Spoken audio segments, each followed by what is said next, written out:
Kak, saya pengen kerja di Jepang, cuma belum tahu caranya. Gimana sih cara milih LPK-nya? Ja, minasang konbanwa. Ketemu lagi sama saya Sigito des. Jadi di video kali ini saya akan menjawab pertanyaan yang ada di kolom komentar ya. Jadi pertanyaannya itu kan, Kak, saya kan pengen berangkat ke Jepang, cuma belum tahu gimana sih caranya, terus gimana sih cara milih LPK-nya. Jadi di sini saya akan jawab sesuai pengalaman saya sendiri, bukan pengalaman orang lain. Jadi buat teman-teman yang ingin kerja ke Jepang gitu kan, teman-teman bisa lewat LPK, kursus bahasa Jepang. Nah, LPK kursus bahasa Jepang itu sendiri ada dua ya. Yang pertama LPK dari LPK negeri, yang kedua LPK swasta. Nah, LPK negeri itu contohnya kayak IM Japan. Terus untuk LPK swasta itu ada dua juga. Yang pertama LPK cabang atau LPK penyangga. Terus yang kedua LPK SO. Nah, LPK SO ini yang bisa ngeberangkatin teman-teman sampai ke Jepang. Terus yang jadi pertanyaan, Kak, gimana sih kok bisa tahu itu LPK SO atau LPK penyangga atau LPK cabang gitu? Nah, teman-teman bisa cek di websitenya Kemnaker. Ini websitenya saya tulis. Di situ lengkap daftar seluruh LPK SO yang ada di Indonesia. Mungkin ada di salah satunya ada di tempat teman-teman. Jadi kalau teman-teman udah buka websitenya Kemnaker, tinggal dimasukin aja provinsi tempat tinggal teman-teman, terus nanti keluar tuh daftar LPK SO-nya yang ada di daerah sekitar teman-teman tinggal. Atau mungkin teman-teman gak mau ribet nih buka website Kemnaker. Nah, teman-teman bisa tanya ke tetangga, mungkin ke saudara, ke teman, atau ke siapa saja itu yang udah ada di Jepang. Mereka pergi ke Jepang lewat LPK SO mana. Itu bisa jadi pertimbangan teman-teman kan, karena udah terpercaya gitu. Terus kalau misal teman-teman nih udah dapat rekomendasi LPK-nya, teman-teman tinggal datang terus daftar ke LPK SO tersebut. Kalau persyaratannya itu kan tergantung dari LPK masing-masing ya. Terus kalau misal ada pertanyaan, Kak, berapa sih buat biaya pendaftaran kursus bahasa Jepang?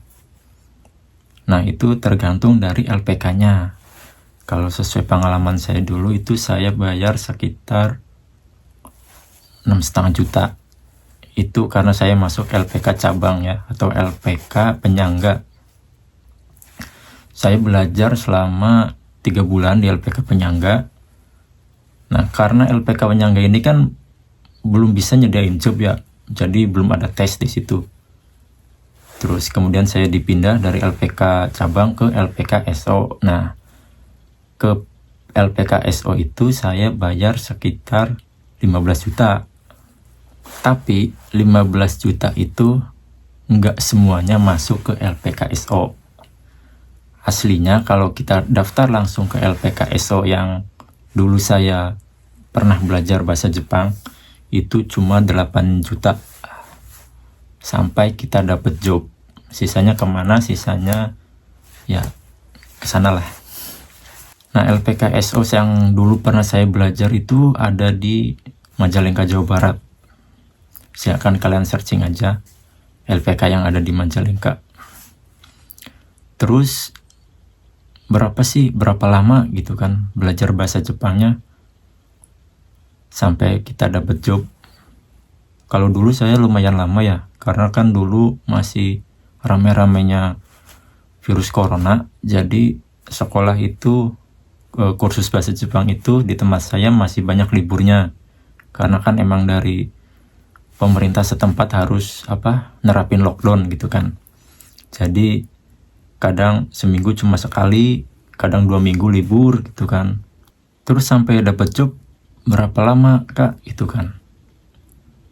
Nah, saya awal kursus bahasa Jepang itu tahun 2020 di LPK penyangga. Terus 2021 bulan Maret saya pindah ke LPK SO.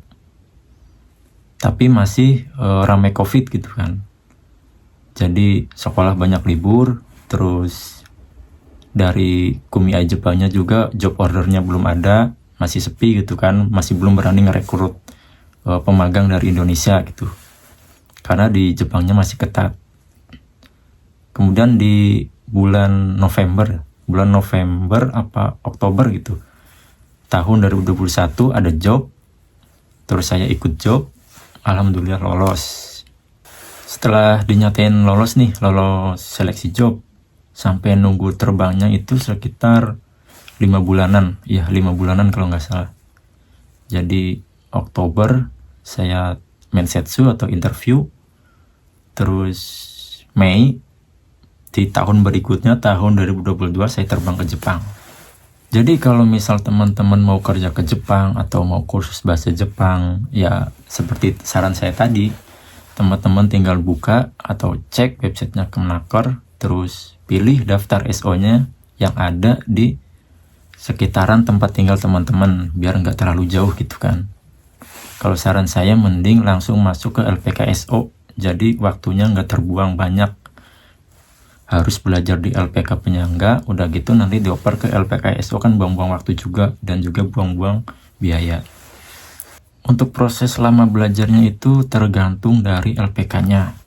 Ada yang 3 bulan sudah selesai bab 50, ada yang 6 bulan selesai bab 50.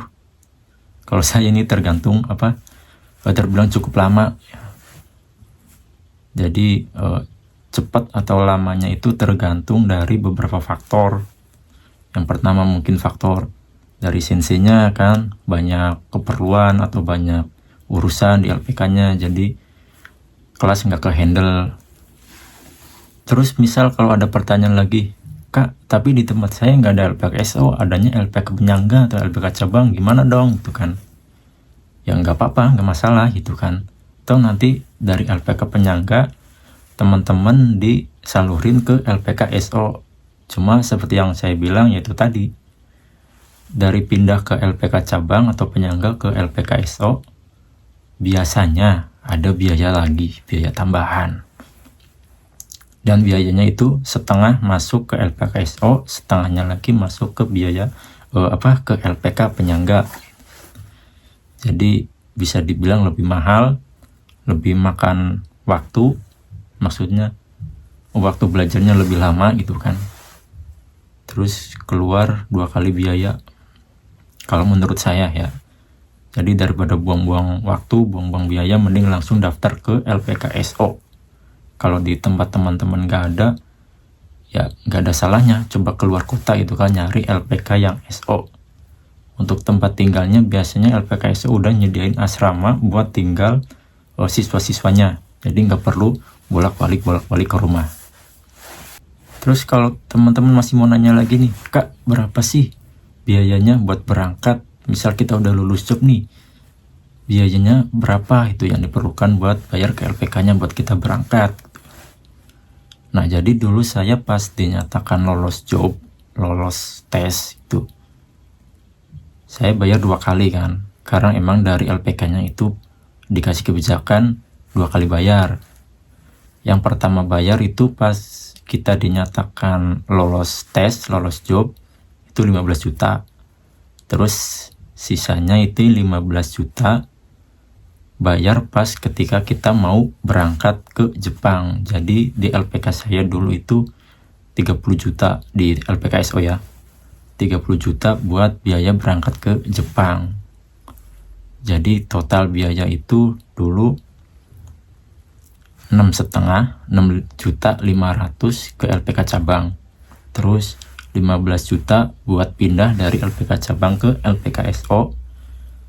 Terus 30 juta buat biaya pemberangkatan di luar paspor sama medical sama biaya hidup sehari-hari pas kita di LPK. Nah, jadi kesimpulannya itu yang pertama nih, kalau teman-teman memang mau kerja ke Jepang atau mau kursus bahasa Jepang, itu yang pertama pilih LPK SO ya. Kalau saran saya tuh pilih LPK SO.